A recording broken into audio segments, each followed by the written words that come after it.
విదేశాల్లో చదవాలనుకుంటున్నారా? అయితే విదేశ్ కన్సల్ట్ ని సంప్రదించండి. అధ్యక్షులు పెద్దలు గౌరవనీయులు వైఎస్ జగన్మోహన్ రెడ్డి గారు ఒక పిలుపు మేరకు ఈరోజు ఎన్టీఆర్ జిల్లా వైఎస్ఆర్ కాంగ్రెస్ పార్టీ ఆధ్వర్యంలో ప్రతి నియోజకవర్గంలో గల రాష్ట్రంలో జరుగుతున్న సంఘటనలు, ఈరోజు రాష్ట్రంలో ఉన్న కూటమి ప్రభుత్వం 100 రోజుల పరిపాలన, వాళ్ళేదో ప్రచారం చేసుకుంటున్నారు మంచి ప్రభుత్వం అని చెప్పని. మంచి ప్రభుత్వం కాదు, ముంచిన ప్రభుత్వం. ప్రజానికాన్ని, రాష్ట్రాన్ని ముంచిన ప్రభుత్వం. వరదల్లో కానివ్వండి, వర్షాల్లో కానివ్వండి, వాళ్ళు ఇచ్చిన హామీలు, సూపర్ 6 హామీలని పక్కన పెట్టేస్తాం కానివ్వండి, ప్రజానికాన్ని మోసం చేసిన విధానంలో కానివ్వండి, అన్ని విధాలుగా ఈరోజు ఈ రాష్ట్రంలో పరిపాలన వైఫల్యం చెంది ప్రజానికాన్ని మోసం చేసి ప్రజలు ఎక్కడ ప్రశ్నిస్తారో లేకపోతే మమ్మల్ని అడుగుతారో అని చెప్పని భయపడి వాళ్ళ 100 రోజుల వైఫల్యాన్ని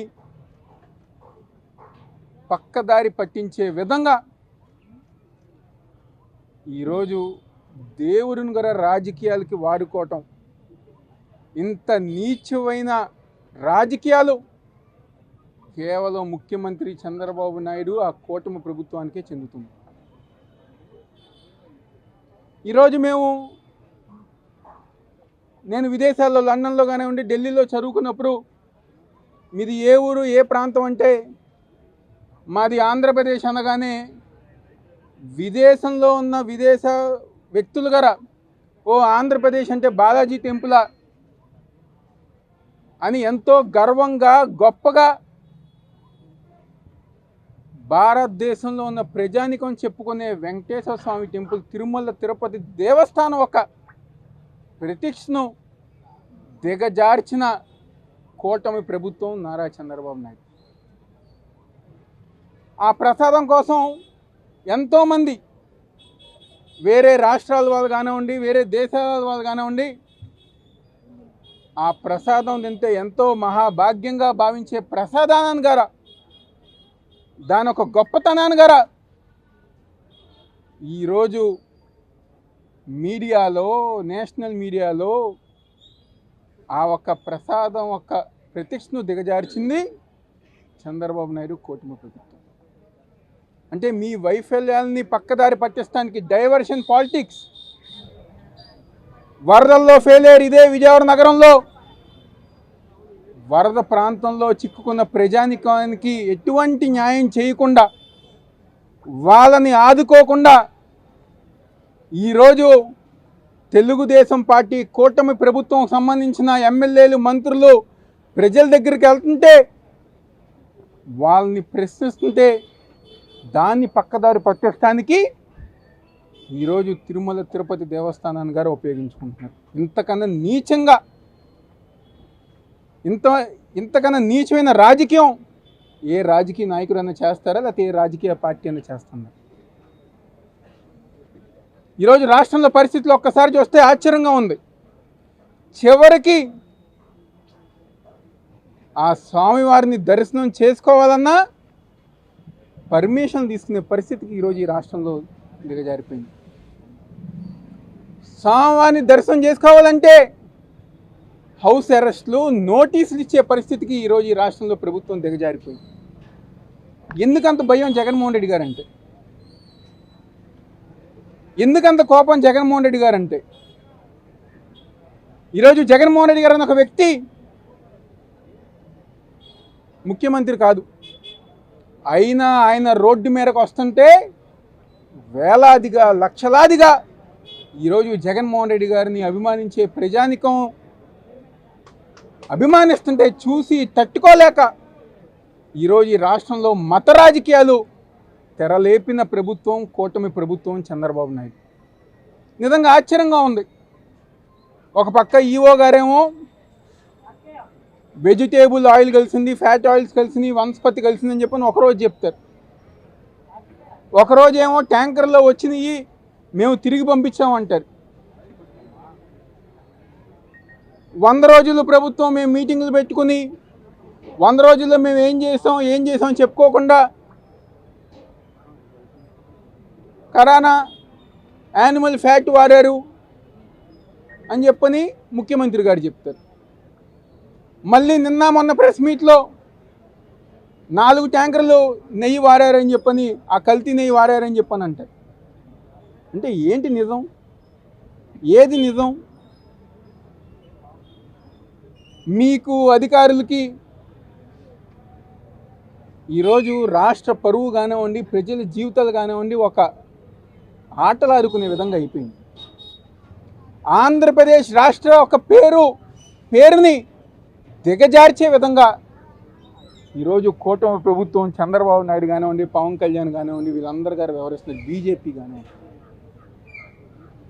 ఈరోజు నిన్న మా నాయకుడు జగన్మోహన్ రెడ్డి గారు, మీరు అడుగుతున్నారు కదా ఆయన మతం ఏంటని చెప్పని, నిన్న దమ్ముగా ధైర్యంగా నా మతం మానవత్వం అని చెప్పిన గొప్ప నాయకుడు ఉన్నారంటే అది ఈరోజు వైఎస్ జగన్మోహన్ రెడ్డి గారు అని చెప్పి అందరూ చెప్తున్నారు.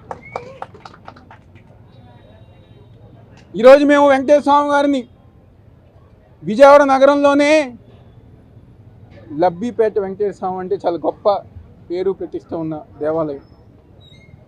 ఆ వెంకటేశ్వర స్వామి దగ్గరికి వెళ్ళి, అయ్యా ఈరోజు రాష్ట్రంలో నీ పేరు మీద, నీ ప్రసాదం పేరు మీద నీ యొక్క ప్రతిష్టని దిగజార్చే విధంగా ఈరోజు చంద్రబాబు నాయుడు కానివ్వండి, కూటమి ప్రభుత్వంలో ఉన్న నాయకులు కానివ్వండి, పవన్ కళ్యాణ్ వీళ్ళందరూ గారు వ్యవహరిస్తున్నారు. మీ కోపం ఏదైనా ఉంటే వాళ్ళ మీద చూపించండి. ఈ రాష్ట్రంలో ఉన్న ప్రజానికం అందరూ గారు బాగుండాలి. వాళ్ళు చేసే పాపాలని ప్రక్షాళన చేసే విధంగా, ఆంధ్రప్రదేశ్ రాష్ట్రం ముందుకెళ్లే విధంగా మీ యొక్క ఆశీస్సులు ఈ రాష్ట్ర ప్రజానికానికి ఉండే విధంగా ఈరోజు రాష్ట్ర వ్యాప్తంగా వైఎస్ఆర్ కాంగ్రెస్ పార్టీ ఆధ్వర్యంలో, మరీ ముఖ్యంగా ఎన్టీఆర్ జిల్లాలో ప్రతి నియోజకవర్గంలో నియోజకవర్గ సమన్వయకర్తలు కానివ్వండి, మండల అధ్యక్షులు ప్రతి ఒక్కరి గారు పాల్గొని ఈరోజు జిల్లా కార్యక్రమంగా మా తూర్పు నియోజకవర్గంలో మా అధికార ప్రతినిధి మహేష్ గారు, పోతుని మహేష్ గారు కానివ్వండి, మా డిప్యూటీ మేయర్ గారు కానివ్వండి, మా కార్పొరేటర్లు కానివ్వండి, మా మాజీ డిప్యూటీ మేయర్లు, మా మాజీ కార్పొరేటర్లు కానివ్వండి, రాష్ట్ర నాయకులు కానివ్వండి, ప్రతి ఒక్కరం గారా ఈరోజు ఈ కార్యక్రమంలో పాల్గొని ఆ స్వామివారిని దర్శించుకోవటం జరిగింది. తప్పకుండా సరైన బుద్ధి ఈ కూటమి ప్రభుత్వ నాయకులకి, చంద్రబాబు నాయుడికి, పవన్ కళ్యాణ్కి ఆ స్వామివారు ప్రసాదించాలని చెప్పని, ఇంకెప్పుడు రాజకీయాల కోసం, డైవర్షన్ పాలిటిక్స్ కోసం ఇంకా ఎప్పుడు దేవుడు పేరు వాడకుండా, దేవుడు ప్రసాదం పేరు వాడకుండా వాళ్ళకి ఆ బుద్ధి కల్పించాలని చెప్పని గారా ఈరోజు మేము అందరం గారు ప్రార్థిస్తాం గారు జరిగింది. సార్, అన్ని మత ప్రచారం 5 ఏళ్లలో చేసి ఇప్పుడు డిక్లరేషన్ ఇవ్వమంటే జగన్ భయపడి పారిపోతున్నారు అనేది టీడీపీ నేతలు. నిన్న మా జగన్మోహన్ రెడ్డి గారు చెప్పారు, పాదయాత్ర అంటే ఆయన జీవితంలో ఒక మైల్ రాయిగా ఏ రోజైనా, ఏ పూటైనా ఈ రాష్ట్రంలో 3600 కిలోమీటర్లు పాదయాత్ర చేశానని చెప్పుకునే పాదయాత్ర ప్రారంభించేటప్పుడు స్వామివారిని దర్శించుకున్నారు. పాదయాత్ర పూర్తయిన తర్వాత ఆయన ఇంటికి వెళ్ళలేదు, డైరెక్ట్గా తిరుమల వెళ్ళి కాలినడకన స్వామివారిని దర్శించుకోవటం జరిగింది. పెద్ద ఆయన స్వర్గీయ వైఎస్ రాజశేఖర రెడ్డి గారు అనేక సందర్భంలో స్వామివారిని దర్శించుకున్నారు. ముఖ్యమంత్రిగా జగన్మోహన్ రెడ్డి గారు దర్శించుకున్నారు. నరేంద్ర మోడీ గారితో, అదేవిధంగా చాలామంది చీఫ్ జస్టిస్తో ఆయన దర్శించుకోవటం జరిగింది. ఆ రోజు ఎవరు గారు మాట్లాడలా. ఈరోజు కేవలం డైవర్షన్ పాలిటిక్స్ కోసం అన్ని మత ప్రచారం అంటారు, డిక్లరేషన్ అంటారు. ఇన్నిసార్లు లేని వ్యక్తి డిక్లరేషన్ ఎందుకు ఇవ్వాలి? ఈరోజు అన్ని కులాలని ప్రేమించే విధంగా ఈరోజు భారతదేశం అంటే సెక్యులరిజం, డెమోక్రసీ అని చెప్పుకునే మన భారతదేశంలో ఈరోజు ప్రతి ఒక్కరికి స్వామివారిని పూజించే హక్కు ఉందని కూడా ఈ సందర్భంగా చెప్పుకుంటున్నాం.